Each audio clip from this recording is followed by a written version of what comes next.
ভাই ভিডিওটা কেউ ধাক্কা দিবেন না।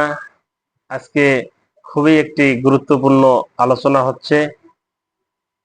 আলোচনাটা আপনি শুনবেন, অন্যকে শোনার সুযোগ করে দিবেন। ভাই দিনের জন্য, ইসলামের জন্য, দিন শিক্ষার জন্য আপনি যদি 2 মিনিট সময় ব্যয় করেন, এর বিনিময়ে তো আল্লাহ পাক আপনার জীবনে পরিবর্তন এনে দিতে পারেন ইনশাআল্লাহ।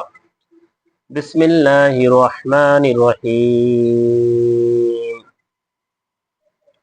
اللهم صل على محمد وعلى آل محمد كما صليت على إبراهيم وعلى آل إبراهيم إنك حميد مجيد. اللهم بارك على محمد وعلى آل محمد كما باركت على إبراهيم وعلى آل إبراهيم إنك حميد مجيد. আমার এই ভিডিওটা যারা দেখতেছেন সকলকে আমার সালাম, আসসালামু আলাইকুম ওয়া রাহমাতুল্লাহ।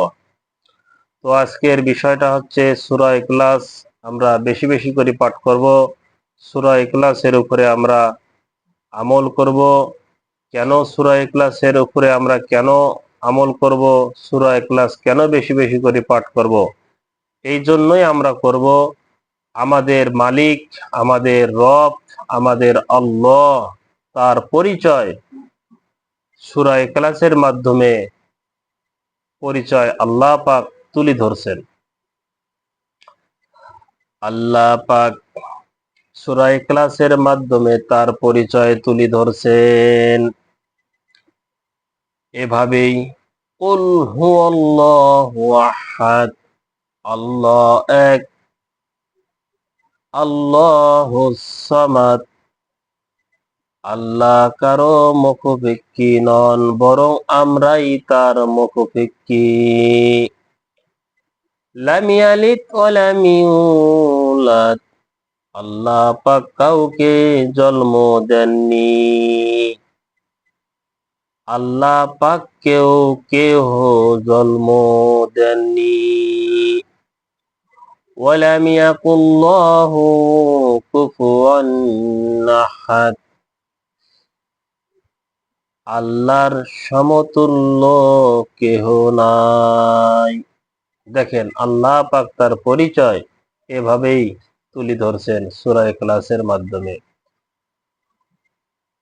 কোন এক মুসলমান ব্যক্তি যদি সূরা ইখলাস 3 বার পাঠ করে, আল্লাহ পাক তার আমলনামায় 1 খতম কোরআন শরীফ পড়ার সওয়াব দান করবেন। সুবহানাল্লাহ।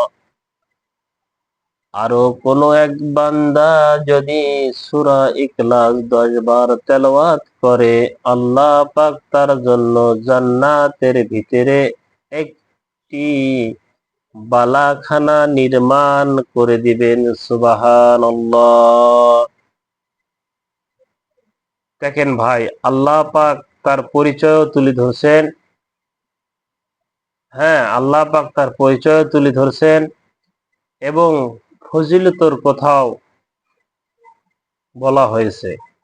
তো আসুন আমার মা এবং বোনেরা, বাবা এবং যুবক ভাইরা, আমরা সবাই সূরা ইখলাসটাকে বেশি বেশি করে তেলাওয়াত করব, এর উপরে আমল করব। তাহলেই আমরা দুনিয়াও সফল হব এবং আখিরাতও সফল হব।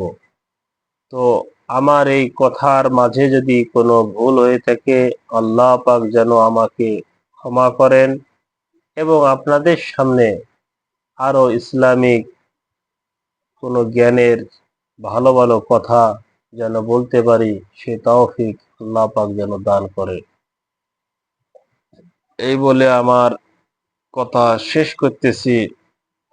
আসসালামু আলাইকুম ওয়া রাহমাতুল্লাহি ওয়া বারাকাতুহু।